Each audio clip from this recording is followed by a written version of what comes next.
Welcome to Immigration Quicktake. This is Ellie Rutledge with the American Immigration Lawyers Association. As unaccompanied minors go through immigration proceedings around the country, organizations and AILA members are working on ways they can help, like the University of Houston Law Center, which is spearheading efforts to help the children that are placed in the Houston area. Joining me to discuss the Law Center's work is Geoffrey Hoffman, AILA member and 2014 Elmer Fried Excellence in Teaching Award winner, who is serving as the committee chair for the CLE committee. Geoffrey, thanks so much for joining me. How is the University of Houston's Law Center getting involved? Well, the University of Houston Immigration Clinic and the Civil Clinic are involved with the AILA Task Force, and the AILA Task Force is been put together by the AILA chapter here. Kelly Stump asked us to get involved.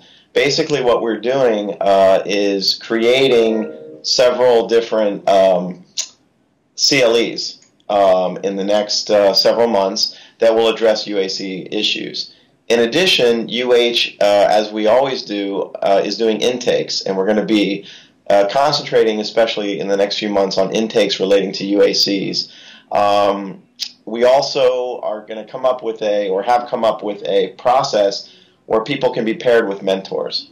And the mentors then would be either family law experts to help with SIJs, special immigrant juveniles, or immigration experts to help guide people through the asylum or other types of relief. The importance of a law school clinic to be able to serve as mentors, because we're professors and we do this every day, guiding our students through the intricacies of immigration law. I think we can serve as clinicians, in that capacity.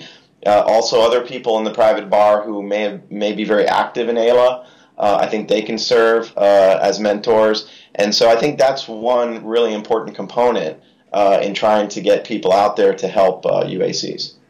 Thanks, Geoffrey. What obstacles have you faced with this effort?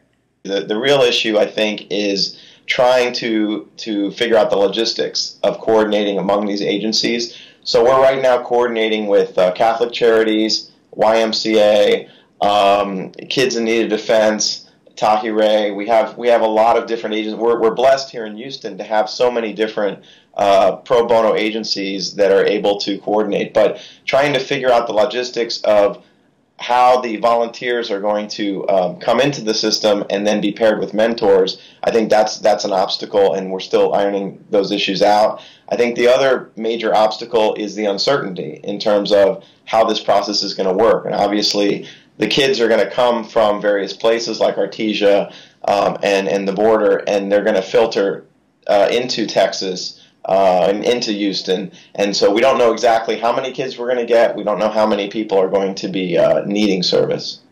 What can AILA members and other communities do to replicate the efforts of the Law Center? I think that law school clinics are going to be an important component. So if there is a law school clinic that is doing immigration work in various communities, I think they can be a central locus of coordination. Also, we're going to be doing LOPs, which are legal orientation programs within the immigration courts for UACs. We're partnering with Catholic Charities to do that. So that's another way that people can get involved and do these LOPs. And during the process of the LOP, you can identify issues and sometimes help people in direct representation get to know them through the LOPs. But I think the most important thing is, as I said, we're blessed here in Houston to have so many pro bono agencies. I think other places can do what we're doing by utilizing the AILA subchapters and then coordinating with those agencies and law school clinics. Thank you, Geoffrey, for joining me. For the rest of you, please stay tuned for more updates from the American Immigration Lawyers Association.